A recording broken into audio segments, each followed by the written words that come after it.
Assalamualaikum dan selamat datang ke Pala Bola News. Seperti biasa, Pala Bola News akan menyajikan berita bola sepak terbaik kepada anda semua pada setiap hari.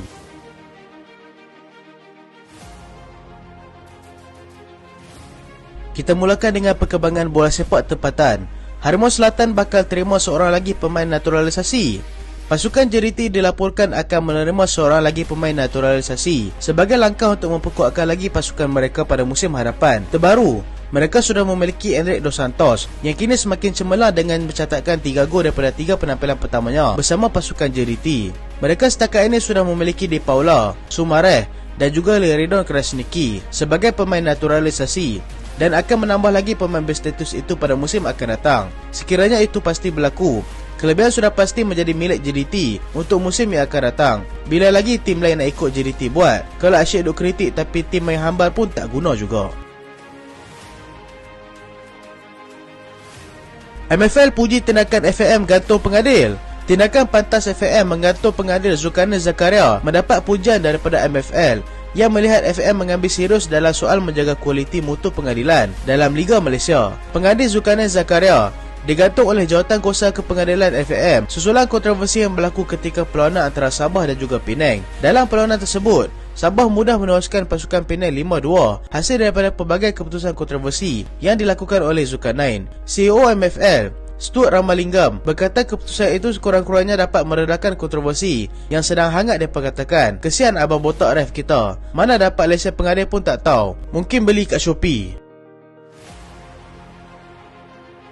Situasi Antonio Conte di Spurs semakin parah. Pengerusi Tottenham Hotspur Diana Levy sedang berkira-kira mahu memecat pengurus pasukan itu, iaitu Antonio Conte, daripada pasukan berkemungkinan besar dalam minggu ini. Ini berikutan selepas kritikan yang dilakukan oleh Conte terhadap anak buahnya yang dilihat tidak mempunyai mentaliti yang cukup untuk bergelar juara.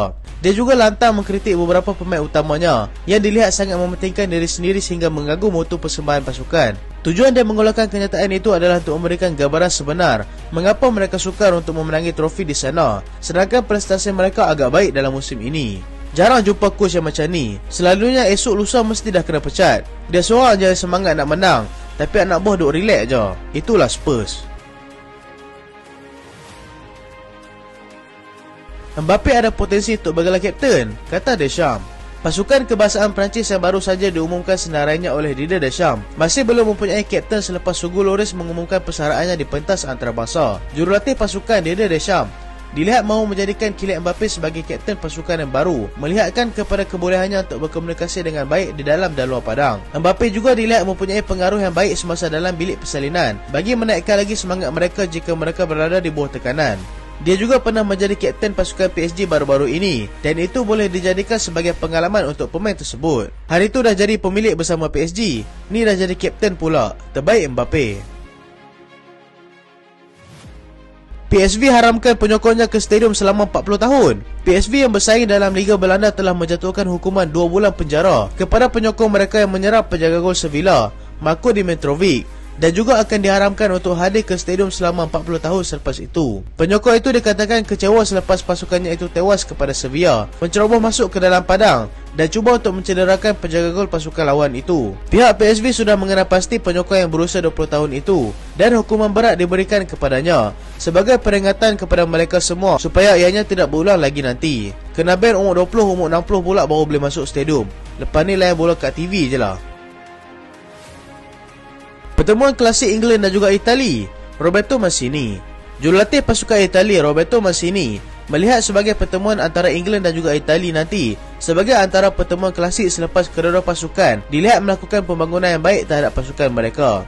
Mereka akan bertemu di Naples sempena perlawanan pembukaan pusingan kelayakan Euro 2024 nanti. England menjadikan perlawanan ini sebagai misi untuk membalas dendam selepas mereka tewas di final Euro 2021 di tangan pasukan yang sama. Mancini juga menyifatkan England sebagai pasukan yang berbeza kerana dia percaya pelbagai penambahbaikan sudah pasti dilakukan oleh Gareth Southgate dalam pertemuan mereka itu nanti. Itali juga dibarisi oleh bintang muda yang bersemangat dan perlawanan kali ini sudah pasti akan berlangsung sengit. Ronald Araujo terpaksa diketepikan Uruguay. Uruguay terpaksa mengetepikan pemain pertahanan mereka yang berasing untuk Barcelona iaitu Ronald Araujo selepas dia mengalami kecederaan semasa perlawanan El Clasico tempoh hari. Uruguay akan bertemu dengan Jepun untuk perlawanan persahabatan antarabangsa pada Jumaat ini dan perlawanan kedua menentang Korea Selatan pada Selasa depan. Pemain itu terpaksa direhatkan selepas mengalami kecederaan paha, dan selain Araujo, mereka juga terpaksa meninggalkan Georgian Arrascaeta yang juga mengalami masalah kecederaan. Kedua mereka akan digantikan oleh Diego Hernandez dan Sebastian Cáceres. Darwin Núñez injuk juga. Frenkie de Jong terlepas 2 perlawanan pertama bersama Belanda. Frenkie de Jong dilaporkan akan terlepas 2 perlawanan pusingan kelaikan bersama Belanda selepas disahkan mengalami kecederaan.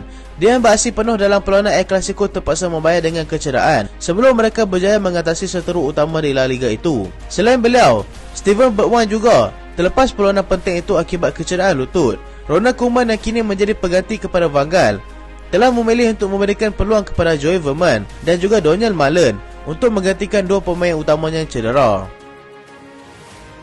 Gareth Southgate terpaksa gugur 3 pemain penting. Gareth Southgate terpaksa melakukan tugas sukar selepas dia terpaksa menggugurkan 3 pemain pentingnya iaitu Marcus Rashford, Nick Pope dan juga Mason Mount. Kesemuanya akibat masalah kecederaan. Mereka berkemungkinan besar akan terlepas perlawanan menentang Itali dan juga Ukraine dalam pusingan kelaikan Euro 2024 nanti. Pope mengalami kecederaan semasa Newcastle menewaskan Forest 2-1 tempoh hari dan Rashford masih diragui kadar kecergasannya selepas saingan suku akhir Piala FA hujung minggu lalu. Penjaga gol veteran Fraser Forster kembali dipanggil untuk memperkuatkan pasukan setakat ini. Sudah menguntit 5 clean sheet selepas 13 perlawanan bersama Spurs. Jamal Musiala terpaksa lupakan aksi bersama Jerman. Bintang muda Jerman Jamal Musiala terpaksa melupakan perlawanan persahabatan bersama pasukan Jerman selepas disahkan mengalami kecederaan hamstring. Dia yang sudah dinamakan oleh Hansi Flick pada mulanya tetapi terpaksa mengeluarkannya semula daripada senarai skuad selepas kecederaan yang dialaminya. Dia setakat ini sudah memiliki 20 cap bersama pasukan kebangsaan sejak melakukan debut pada 2021. Akan terlepas perlawanan menentang Peru dan juga Belgium nanti sebagai persediaan mereka untuk menjadi tuan rumah pada kejohanan Euro 2024 nanti. Ramai sangat yang injek ni. Ke mereka malah nak main time bola puasa. Chelsea belum bersedia untuk lepaskan Mason Mount. Chelsea dilaporkan sedang melakukan rundingan lagi bersama pemainnya iaitu Mason Mount mengenai masa depannya di Stamford Bridge. Dia yang kini berada dalam fasa 12 bulan terakhir kontraknya dan pembincangan mengenainya masih menemui jalan buntu. Pemilik Chelsea, Todd Boehly, masih mahukan pemainnya itu kerana statusnya sebagai home ground player, tetapi kekurangan masa bermain akan menyebabkan dia akan memilih jalan keluar. Masalah kecederaan juga seringkali menjadi isu kepada pemain itu dalam musim ini, menjadi antara faktor mengapa dia kerap kali disisihkan oleh Graham Potter.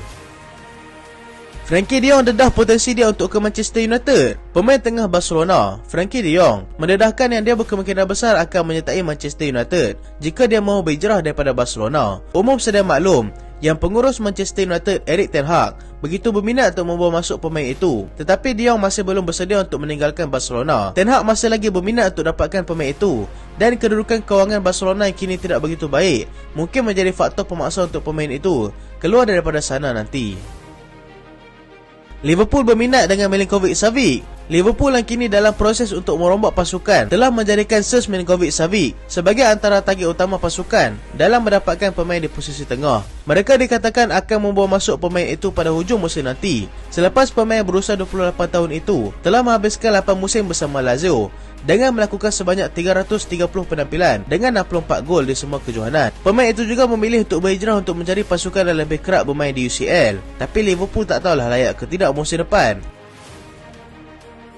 Manchester City sedia untuk dapatkan Gavi. Manchester City dilaporkan sedang melakukan persediaan untuk mendapatkan pemain tengah Barcelona iaitu Gavi yang terpaksa melalui situasi agak sukar mengenai perjanjian kontrak di sana. City dikatakan akan mengambil kesempatan tersebut dengan memberikan tawaran kepada pemain itu untuk menyertai mereka di Etihad jika situasi buruk itu berterusan di sana.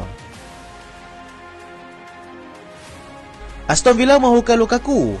Inter Milan masih lagi belum membuat keputusan mengenai masa depan Romelu Lukaku di sana. Aston Villa dilaporkan akan cuba untuk mendapatkan pemain itu sebaik saja tempoh pinjaman Lukaku di Inter tamat pada hujung musim nanti. Villa yang sedang terdesak mencari penyerang berkemungkinan akan berunding dengan Chelsea untuk mendapatkan harga yang sesuai bagi mendapatkan Lukaku nanti.